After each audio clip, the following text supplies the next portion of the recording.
Glória a Deus.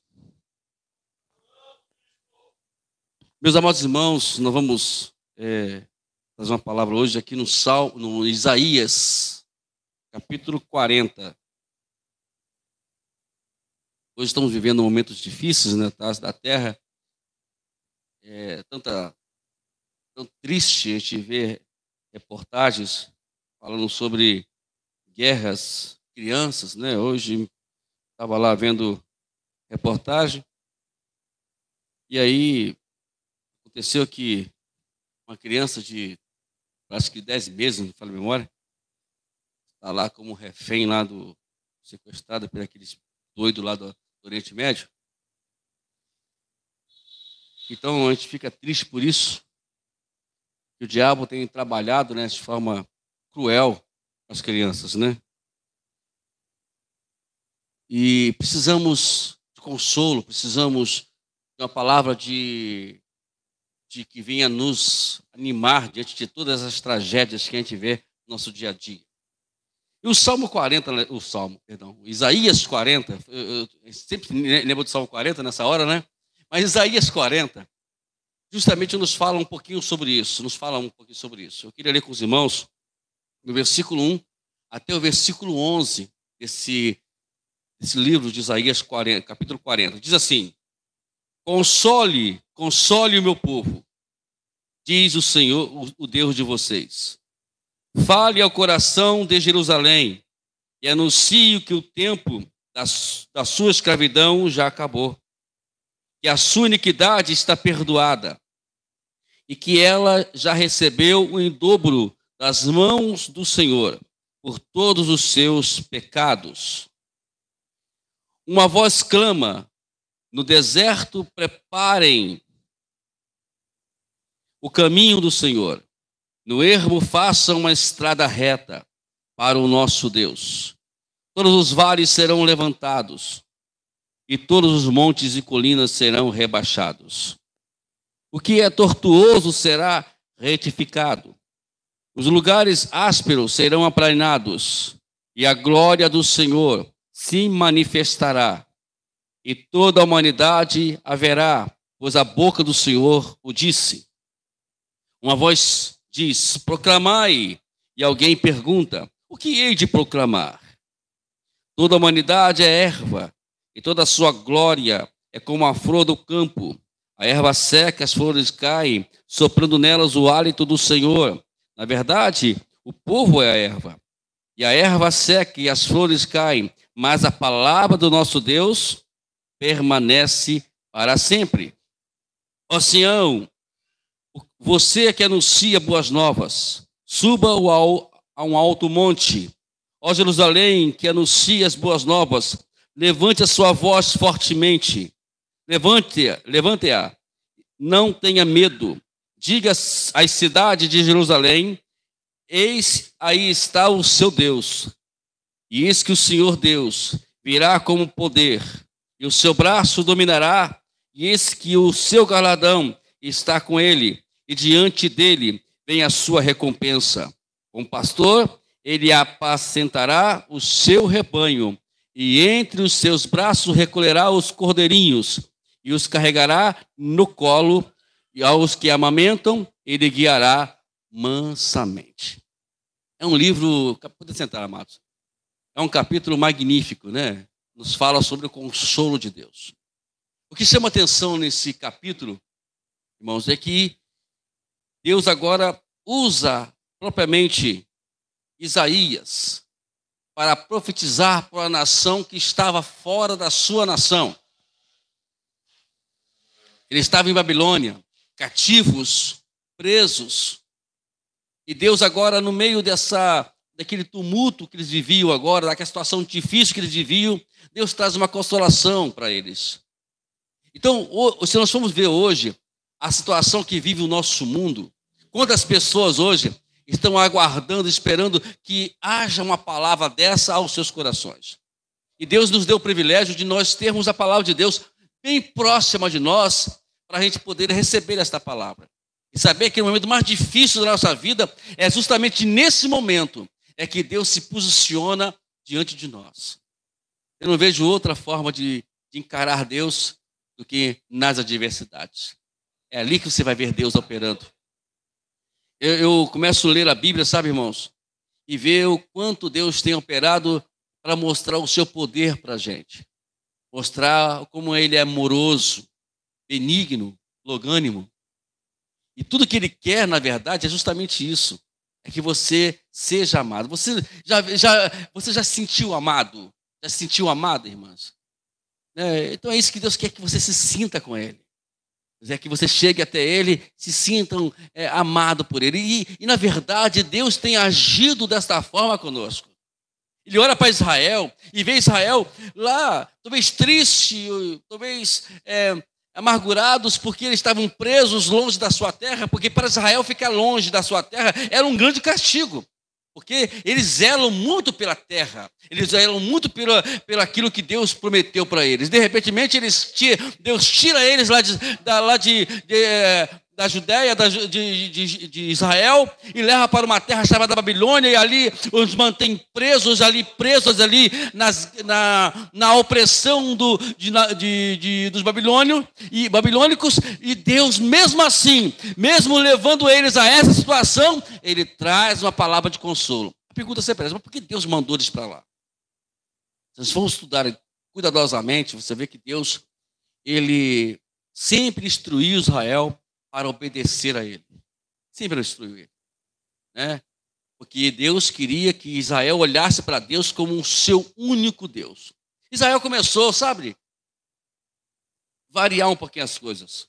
Adorar outros ídolos, se meter em coisas que não deveria se meter em termos de adoração. E Deus chegou a um ponto que, assim, não, esse povo, ele precisa se voltar para mim. Para ele se voltar para mim, eu vou ter que fazer algo com ele, eu vou ter que tirar ele para levar para uma terra, para poder eles entenderem que eu sou Deus.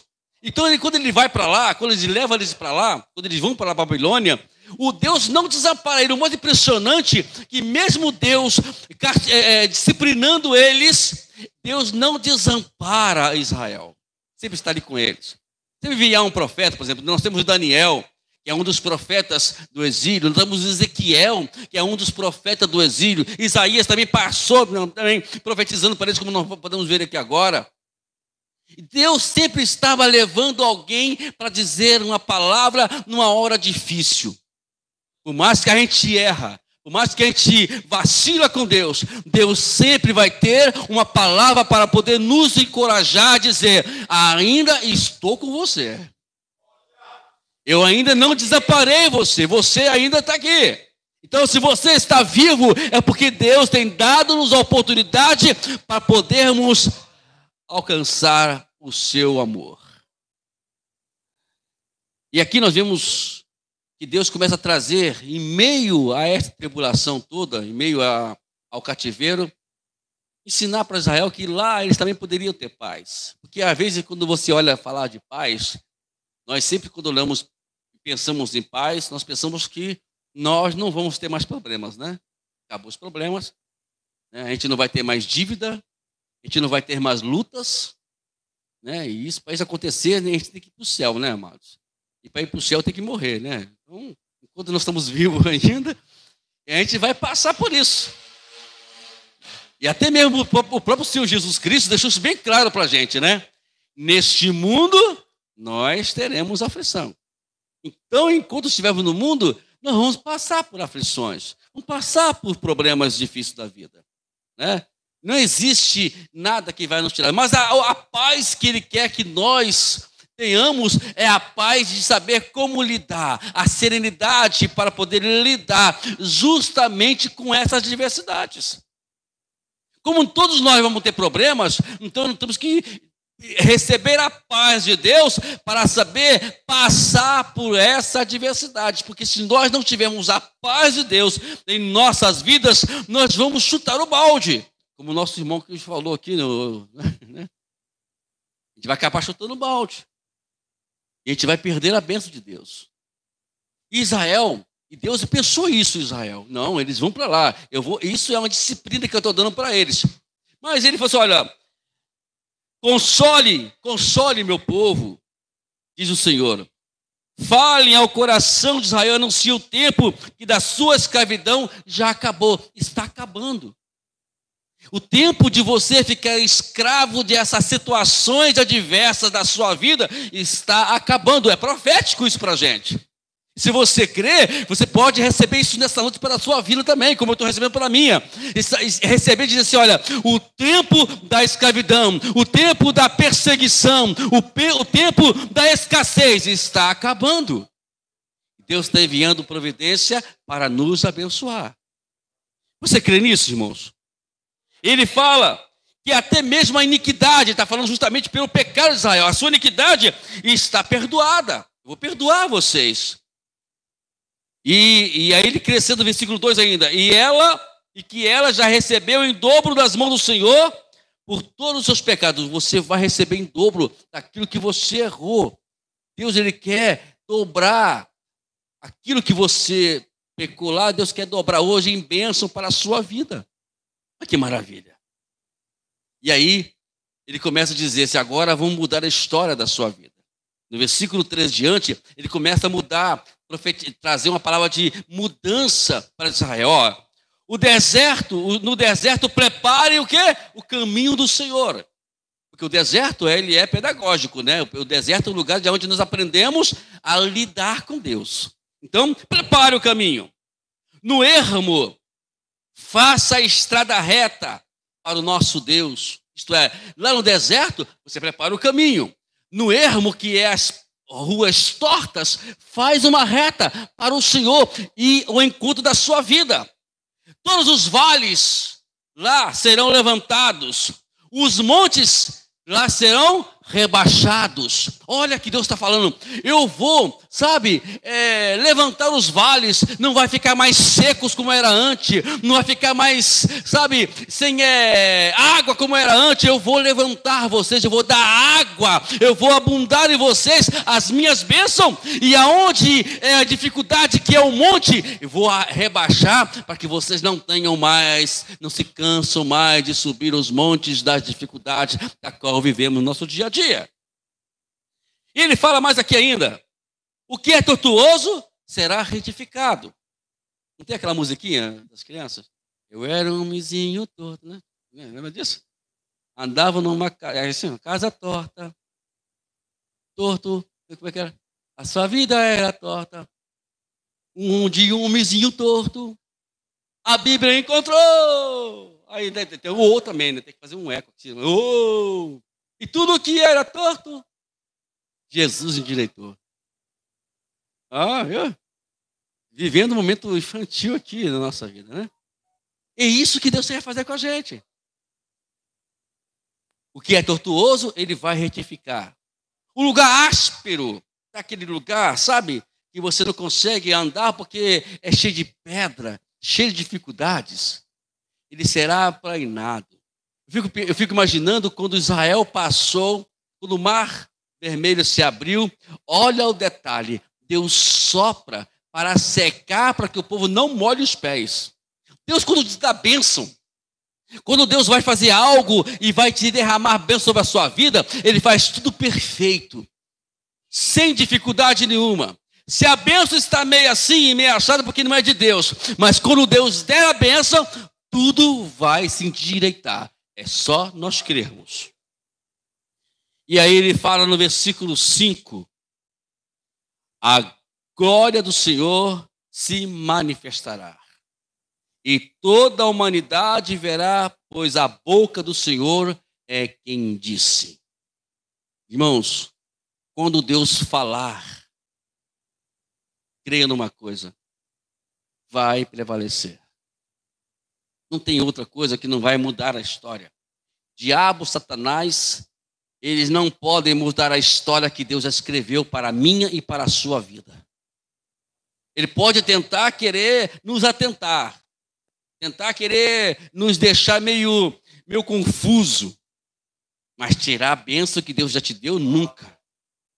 É por isso que Deus, às vezes, está sempre nos alertando na sua palavra diariamente, para nos voltarmos para ela, para nos ficarmos firmes nela, porque com certeza o que Deus tem para nós é muito grande. Tem uma passagem bíblica que eu gosto muito dela, que eu estudei ela muitos anos atrás e nunca mais eu tirei ela do meu coração. É Romanos capítulo 8, versículo 18. E diz assim: tenho por certo que as aflições desse tempo presente não podem se comparar com a glória que há de ser revelada para nós. Irmãos, existe algo muito grande que Deus quer nos dar. Eu falo isso para mim diariamente, quando a gente fica naqueles parafusos de vez em quando, né? O parafuso que fica meio frouxo, né? Não tem? A gente fica meio frouxo. Aí tem que pedir o Senhor para poder apertar o parafuso nosso, né? Aí a gente entra naquele meio parafuso meio torto. Aí eu digo para mim: Wagner, escuta o que eu vou te dizer agora. Eu falo mesmo, e sou duro comigo, irmão. Não dou mole para mim, não. Olha, o que Deus tem para você, rapaz, é muito maior do que você pensa. Existe algo extraordinário que Deus quer fazer. Fique quietinho na sua. Avança. Não pare de fazer aquilo que o Senhor te ordenou para fazer. E assim prossegue. E agora, no versículo 6 diante, ele fala: aí uma voz diz: proclamai. Aí alguém pergunta: eu vou proclamar o quê? O que hei de proclamar? Aí ele vai dizer assim: nós vamos agora fazer uma comparação. Toda a humanidade é erva. Ela se seca. A gente tem que entender o que está dizendo aqui é o seguinte: é como Deus dissesse para mim e para você: para de achar que você é alguma coisa. Para de achar que você é superior. Para de achar que você é uma pessoa importante. Nada disso, somos ervas. Você viu a erva já, amados? Viu o que acontece com a planta?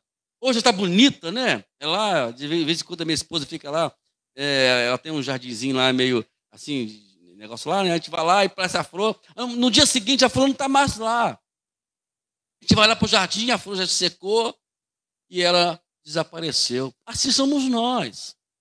Nós temos que entender esse princípio. Quando nós entendemos esse princípio, a gente vai reconhecer que a única pessoa que pode nos dar, pode nos fazer alguma coisa ou nos levar a algum lugar é Deus. Olha o que diz aqui o versículo 8. A erva seca e as flores caem, mas a palavra do nosso Deus permanece para sempre. É infinita. Deus, quando fala para você, você tem que entender que é Deus que está falando. E se Deus falou, irmãos, vou repetir de novo: não tem diabo, não tem demônios que vai impedir a obra de Deus na sua vida. Paulo disse para os romanos: não há condenação para aqueles que estão em Cristo Jesus. Um dia, muitos anos atrás, lá no capítulo, não lembro agora o capítulo, irmãos, me perdoe. Mas está lá em Números, quando Baraque, ele pede Balaão para poder amaldiçoar o povo de Israel. E Balaão fala assim: olha, não tem como amaldiçoar esse povo, não. É impossível amaldiçoar esse povo. Como é que eu vou amaldiçoar um povo que já é abençoado por Deus? Balaão estava dando a entender o seguinte: não existe nada que pode amaldiçoar o povo de Deus. Eu não posso jogar maldição. Aí fica uma turma de crente, medo de macumba, né? Isso, irmãos. Aqui macumba não é nada. Eu desafio qualquer macumbeiro, irmãos. É só me chamar. Não tem medo de macumbeiro. Né? Então, não é medo de... tem crente, irmão, que quando só falta fazer o sinal da cruz quando passa em frente um negocinho de macumba lá. Só falta fazer isso, né? Mas o Senhor diz: tem poder. Oh, meu Deus do céu. O medo. Que medo, irmão? Não tenha medo desse negócio, não. Isso não vai te interferir em nada. Não existe nada que vai amaldiçoar sua vida. Quem amaldiçoa? Somos nós mesmos. É nós que nos amaldiçoamos a si próprio. E isso foi a ideia que Balaão deu para Baraque. Olha, se você pegar aí as menininhas, as profetisas aí aí do seu reino e atentar lá os homens de Israel, você vai conseguir arrebentar eles. Eu vou me amaldiçoar por si só. Não foi o diabo que me amaldiçoou. Não foi o centro lá que fez a macumba para poder eu cair. Não existe isso na Bíblia. Em lugar nenhum na Bíblia você vai encontrar alguém te ensinando isso. Eu fui amaldiçoado. Meu casamento está assim porque fizeram a macumba. E tem pessoas que profetizam isso. Me perdoe aqui a minha franqueza. Não existe nada sobre isso. O diabo não pode fazer isso no casamento. Quer ver uma coisa? Deixa eu dizer para os irmãos uma coisa. Aí vai um casal num local. Aí chega um desses homens aí que diz que é profeta. E fala para o casal assim, olha, fizeram uma macumba para o casamento de vocês. Para derrubar a casa de vocês. Aí o casal vai para casa. Sabe? Chega em casa. Todo mundo do casal que briga. Me diga um casal que não briga aqui, meus irmãos. Tem algum casal que nunca brigou aqui, não? Me for, se tiver algum, levanta a mão, pelo amor de Deus. Todo casal briga, meu irmão. Mas aí, tá na cabeça. Tá vendo, mulher? O diabo que fez isso com a gente. Não fez nada. Fui eu que fiz porque eu acabei desrespeitando os princípios dentro do matrimônio. Não existe macumba para isso. Então, é nós que nos amaldiçoamos esse próprio. Então ele fala que a palavra de Deus é que prevalece. Ela que vai nos levantar, ela que vai nos guiar, ela que vai nos dizer o que Deus fala, não o que o mundo lá fora fala. Deus falou? Foi isso que Deus falou? Então pega a tua mão e segura firme se é minha. Eu recebo em nome de Jesus. Mas se é o diabo, deixa para lá. Nem dá ouvido, não. E aí ele termina, sabe? Dizendo de Sião, você que anuncia boas novas. Suba ao monte e proclame as boas novas, que é a libertação do povo de Israel. Deus quer trazer boa nova para a gente. Boa nova quer dizer um evangelho que liberta. O evangelho que traz paz.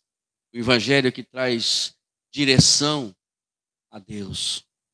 Esse é as boas novas que temos que viver constantemente nas nossas vidas. Deus é o Deus que nos consola, amados. Ele sempre está nos consolando. Basta a gente aprender a ouvir Deus. Porque às vezes não ouvimos Deus como deveríamos ouvir. Porque às vezes estamos tão envolvidos com os problemas, movimentados com as adversidades. Você já viu alguém ouvir alguma coisa fazendo barulho? Para você ouvir alguém. Uma vez eu preguei numa igreja, eu li isso e contei imediatamente. Eu acho que foi uma coisa assim, sabe? Que você recebe uma palavra, você lê um artigo, e no dia seguinte você vai pregar sobre o tema. Chama isso de coincidência lá fora, mas aqui é ação de Deus, né? E aí eu li um artigo muito interessante. Perderam o relógio. Perderam o relógio. E não se achava o relógio. E assim procurava aqui, procurava ali, todo mundo procurando o relógio, e ninguém achava o relógio. Aí o menino disse, é o seguinte, sai todo mundo que eu vou achar esse relógio. Ele foi e achou o relógio. Achou o relógio, menino. O menino achou o relógio, irmãos.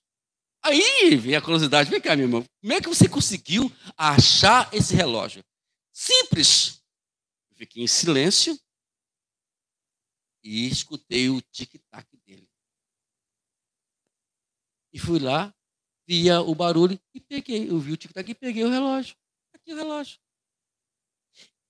A mesma coisa acontece em nossas vidas hoje. Se a gente, na verdade, ficar, eu não sei o que vai acontecer, para tudo. E deixa Deus movimentar a sua vida. E você vai encontrar a solução dos seus problemas. Tudo depende apenas do silêncio. Já viu duas pessoas conversando ao mesmo tempo? Imagine só, duas pessoas conversando ao mesmo tempo. Agora a pergunta é, será que vai haver algum entendimento nessas duas pessoas conversando ao mesmo tempo? De vez em quando, não sei se isso é problema de mulher, mas lá em casa, minha esposa, de vez em quando, eu estou querendo explicar algo para ela. Calma, deixa eu terminar primeiro. Não sei se isso irmã Márcia, me perdoe. Eu estou aqui me desabafando, entendeu? Aproveitando aqui o momento para me desabafar. E aí depois que ela fica em silêncio, aqui eu vou explicar para ela, vai entender. Ah, tá, viu? Porque não para. Calma, gente. Espera terminar. Não tem aquele programa que fala, espera molhar o bico primeiro, né? Para poder você entender o que é a razão. Nós não esperamos Deus concretizar a sua palavra em nossas vidas. Essa é a realidade. Eu quero algo de Deus hoje, mas eu quero, não é assim que funciona. Deus tem o seu tempo e o tempo dele não é o nosso tempo. Então ele vai agir segundo o tempo dele. E a maneira que ele acha ideal para te abençoar hoje. Mas enquanto ele não te abençoar, com certeza ele vai te confortar e te consolar no percurso das adversidades. Não existe essa coisa que Deus vai te deixar sozinho. Não. Deus não nos deixa sozinho. Ele sempre vai nos guiar. Talvez ele não vai te dar hoje. Talvez ele não vai hoje te dar o que você precisa, o que ele prometeu para você. Mas uma coisa eu te garanto. Ele vai te consolar, vai trazer uma palavra aqui, uma palavra ali. Sempre vai colocar alguém ao teu lado para te abraçar, para te confortar. Deus sempre vai trazer uma providência de consolo para você, como Deus está fazendo aqui com Israel. Se fôssemos ler o capítulo todo, nós vamos encontrar aqui outro lado da ação de Deus, que é a questão das atividades de Deus que vai fazer nas nossas vidas. Não vou aqui entrar nesse mérito agora, mas a verdade é, Deus tem algo muito grande para a gente, irmãos. E hoje, nesse culto, queria dizer que muito mais especial ainda, Deus quer nos fazer hoje. Né? O fato do nosso irmão Silvio, ele ser usado por Deus, que eu creio que foi, e foi isso que aconteceu, de fazer aqui essa aliança, de cada um orar pelo outro, foi uma forma formidável. Deus usou ele para poder mostrar para mim e para você que nós precisamos um dos outros. E essa é a igreja. A igreja é confortando uns aos outros, ajudando uns aos outros. Não existe individualidade na igreja. A igreja é uma instituição corporativa, é uma instituição coletiva, onde todos trabalham para um ideal só, que é a glória de Deus e para o reino de Deus. E quando a igreja faz isso, as coisas vão se transformando de tal forma que o mundo lá fora olha para a igreja e vê que algo é diferente. Não existe brigas entre nós, não existe aquela coisa. É claro, nós sempre vamos desentender aqui, desentender ali, mas uma coisa é certa. O que prevalece é o que o Espírito Santo tem falado e agido nas nossas vidas. E você é o veículo disso. Vamos para nossas casas hoje, querendo que Deus tem muitas coisas para fazer em nossas vidas ainda. Respeitar a sua autoridade, como eu respeito o meu pastor que está aqui, né? Ele é minha autoridade. Eu brinco sempre que agora, além do meu sogro, né, que eu tenho como pai, agora eu arrumei mais um pai, né? Então, Marcelo, você agora vai ser meu tio, né? Ele é meu pai, né? Vai chamar de tia agora. Entendeu? Por quê? Porque Deus faz isso com a gente. Todos nós somos irmãos. Tão bom saber que sempre estamos no mesmo lugar. A igreja, ela é isso tudo. A igreja, ela é para poder unir, fazer sentar o pobre e o rico, o branco e o preto, o negro, o amarelo e o vermelho, né? E assim por diante. Olha o que Deus faz com a igreja. Aqui não tem ninguém maior do que ninguém, melhor do que ninguém. Aqui somos a igreja de Cristo. E estamos nos preparando justamente para poder irmos para o céu e lá vivermos eternamente. Hoje pela manhã, quero terminar agora falando sobre isso, estávamos gravando lá o nosso curso, né? As nossas mensagens que nós estamos pregando no nosso canal, sobre a série de mensagens sobre a armadura de Deus. O interessante é que ali, né, a gente gravando, fica eu e o celular só, né, irmão? Não tem mais ninguém mais, além do Espírito Santo, né? E ali eu E nesse sozinho ali, eu e o telefone só gravando, Deus começa a falar conosco também. E Deus falava comigo bem profundamente justamente sobre isso, porque a gente estava falando sobre o capacete da salvação. Está falando sobre salvação, que tudo que o diabo hoje quer fazer na minha e na sua vida é fazer você entender que não tem salvação para você. E nós percebemos ali na Bíblia que a salvação, ela tanto é passada como presente como futura. Passada porque vamos lembrar que Jesus morreu por nós. Presente porque o Espírito Santo continua trabalhando em nossas vidas. E futura é Deus preparando um lugar para todos nós morarmos juntos eternamente. Que coisa melhor do que isso? Enquanto as pessoas vão para o inferno viver eternamente distante de Deus, a igreja vai viver eternamente juntas com Deus.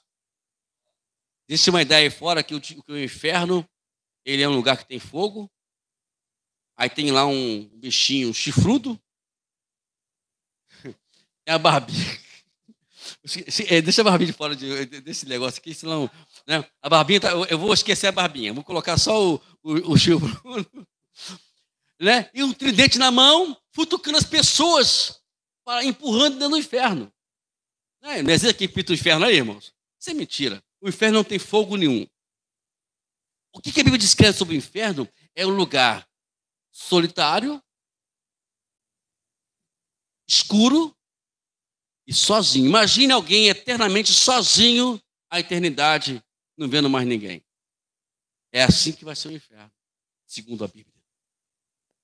O inferno é simplesmente uma forma de dizer que a pessoa vai viver eternamente distante de Deus.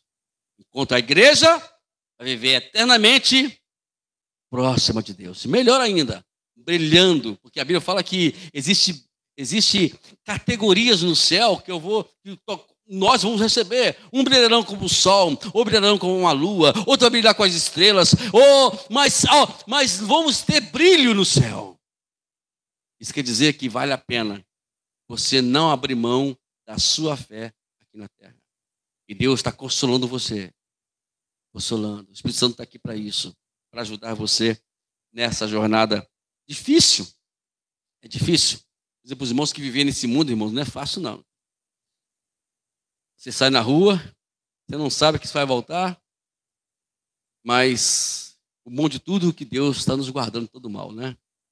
Que Deus abençoe os irmãos.